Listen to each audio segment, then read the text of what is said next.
Pride and Prejudice, Chapter 10. The day passed much as the day before them. Mrs. Hurst and Miss Bingley had spent some hours of the morning with the invalid, who continued, though slowly, to mend, and in the evening Elizabeth joined their party in the drawing-room. The loo table, however, did not appear. Mr. Darcy was writing, and Miss Bingley, seated near him, was watching the progress of his letter, and repeatedly calling off his attention by messages to his sister. Mr. Hurst and Mr. Bingley were at piquet, and Mrs. Hurst was observing their game. Elizabeth took up some needlework, and was sufficiently amused in attending to what passed between Darcy and his companion. The perpetual commendations of the lady either on his handwriting, or on the evenness of his lines, or on the length of his letter, with the perfect unconcern with which her praises were received, formed a curious dialogue, and was exactly in unison with her opinion of each. "How delighted Miss Darcy will be to receive such a letter!" He made no answer. "You write uncommonly fast." "You are mistaken. I write rather slowly. How many letters you must have occasion to write in the course of this year! Letters of business, too! How odious I should think them! It is fortunate, then, that they fall to my lot instead of to yours. Pray tell your sister that I long to see her. I've already told her so once, by her desire. I'm afraid you do not like her pen. Let me mend it for you. I mend pens remarkably well." "Thank you, but I always mend my own." "How can you contrive to write so even?" He was silent.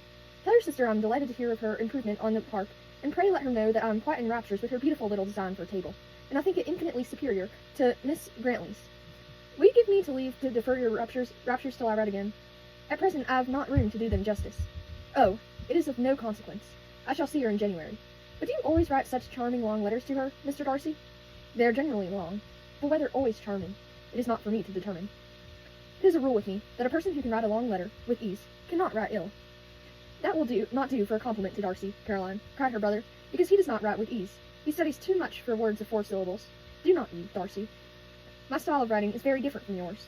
"Oh," cried Miss Bingley, "Charles writes in the most careless way imaginable. He leaves out half his words, and blots the rest. Many ideas flow so rapidly that I have not time to express them, by which means my letters sometimes convey no ideas to all my correspondents." "Your humility, Mr. Bingley," said Elizabeth, "must disarm reproof." "Nothing is more deceitful," said Darcy, "than the appearance of humility. It is often only carelessness of opinion, and sometimes an indirect boast." "And which of the two do you call my little recent piece of modesty?" "The indirect boast, for you are really proud of your defects in writing, because you consider them as proceeding from a rapidity of thought and carelessness of execution, which, if not estimable, you think at least highly interesting. The power of doing anything with quickness is always much prized by the possessor, and often without any intention to the imperfection of the performance. When you told Mrs. Bennet this morning that if you ever resolved on quitting Netherfield you should be gone in 5 minutes, you meant it to be sort of a panegyric, a compliment to yourself. And yet, what there is so very laudable in a precipitance which must leave very necessary business undone, and can be of no real advantage to yourself or anyone else?" "Nay," cried Bingley, "this is too much to remember all at night in all the foolish things that were said in the morning.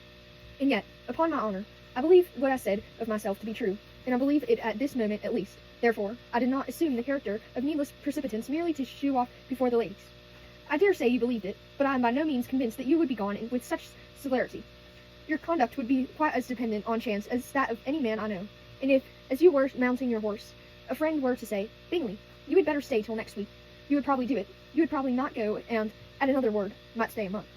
"You have only proved by this," cried Elizabeth, "that Mr. Bingley did not do justice to his own disposition. You have shown him off now much before he did himself." "I'm exceedingly gratified," said Bingley, "by your converting what my friend says into a compliment on the sweetness of my temper. But I'm afraid you are giving it a turn in which that gentleman did by no means intend, for he would certainly think the better of me, if under such a circumstance I were to give a flat denial, and ride off as fast as I could. Would Mr. Darcy then consider the rashness of your original intention as I atoned for by your obstinacy in adhering to it? Upon my word, I cannot exactly explain the matter. Darcy must speak for himself. You expect me to account for opinions which you choose to call mine, but which I have never acknowledged.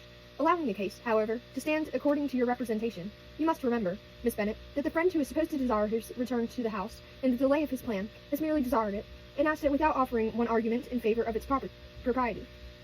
To yield readily, easily, to the persuasion of a friend who is no merit with you, to yield without conviction, is no compliment to the understanding of either.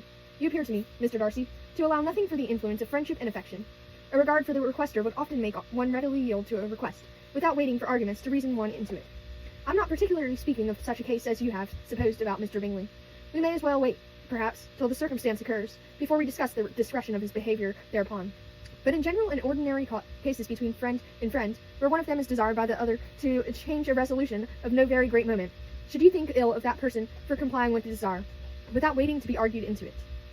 Will it not be advisable, before we proceed on this subject, to arrange with rather more precision the degree of importance which is to appertain to this request, as well as the degree of intimacy subsisting between the parties.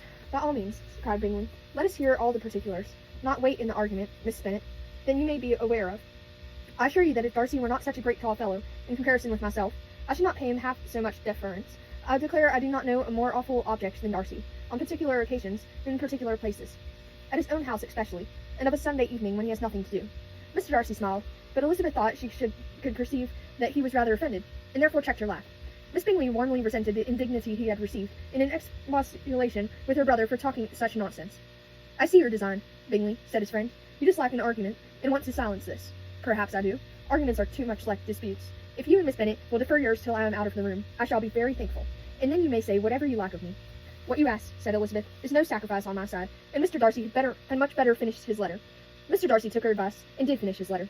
When that business was over, he applied to Miss Bingley and Elizabeth for the indulgence of some music. Miss Bingley moved with alacrity to the pianoforte, and after a polite request that Elizabeth would lead the way, which the other as politely and more earnestly negative, she seated herself. Mrs. Hurst sang with her sister, and while they were thus employed, Elizabeth could not help observing, as she turned over some music books that lay on the instrument, how frequently Mr. Darcy's eyes were fixed on her. She hardly knew how to suppose that she could be an object of admiration to so great a man, and yet that he should look at her because he disliked her, was still more strange. She could only imagine, however, at last, that she drew his notice because there was something about her more wrong and reprehensible, according to his ideas of right, than in any other person present. The supposition did not pain her. She liked him too little to care for his approbation. After playing some Italian songs, Mr. Bingley varied the charm by a lively Scotch air, and soon afterwards Mr. Darcy, drawing near Elizabeth, said to her, Do not you feel a great inclination, Miss Bennet, to seize such an opportunity of dancing a reel? She smiled, but made no answer. He repeated the question, with some surprise at her silence. Oh, said he, I heard you before, but I would not immediately determine what to say in reply. You wanted me, I know, to say yes, that you might have the pleasure of despising my taste, but I always delight in overthrowing those kind of schemes, and cheating a person of their premeditated contempt. I have therefore made up my mind to tell you that I do not want to dance a reel at all, and now despise me if you dare. Indeed, I do not dare. Elizabeth, having rather expected to affront him, was amazed at his gallantry. There was a mixture of sweetness and archness in her manner which made it difficult for her to affront anybody. And Darcy had never been so bewitched by any woman as he was by her. He really believed that were it not for the inferiority of her connections, he should be in some danger. Miss Bingley saw, or suspected enough to be jealous, and her great anxiety for the recovery of her dear friend Jane, received some assistance from her desire of getting rid of Elizabeth. She often tried to provoke Darcy into disliking her guest, by talking of their supposed marriage, and planning his happiness in such an alliance. I hope, said she, as they were walking together in the shrubbery the next day, you will give your mother-in-law a few hints, when this desirable event takes place, as to the advantage of her holding her tongue, and if you can compass it, do hear the younger girls running after the officers. And, if I may mention so delicate a subject, endeavor to check that little something, bordering on conceit and impertinence, which your lady possesses. Have you anything else to propose for my domestic felicity? Oh, yes. Do let the portraits of your uncle and Aunt Phillips be placed in the gallery at Pemberley. Put them next to your great uncle at Uncle the Judge. They're in the same profession, you know, only in different lines. As for your Elizabeth's picture, you must not attempt to have it taken, for what painter could do justice to those beautiful eyes? It would not be easy, indeed, to catch their expression, but their color and shape, and the eyelashes, so remarkably fine, might be copied. At that moment they were met from another walk, by Miss Hurst and Elizabeth herself. I did not know that you intended to walk, said Miss Bingley, in some confusion, lest they had been overheard. You used us abominably ill, answered Mrs. Hurst, in running away without telling me that you were coming out. Then, taking the disengaged arm of Mr. Darcy, she left Elizabeth to walk by herself. The path just admitted 3. Mr. Darcy felt their rudeness and immediately said, This walk is not wide enough for our party. They'd better go into the avenue. But Elizabeth, who had not the least inclination to remain with them, laughingly answered, No, no, stay where you are. You are charmingly grouped, and appear to uncommon advantage. The picturesque would be spoiled by admitting a 4th. Goodbye. She then ran gaily off, rejoicing as she rambled about, in the hope of being at home again in a day or 2. Jane was already so much recovered as to intend leaving her room for a couple of hours that evening.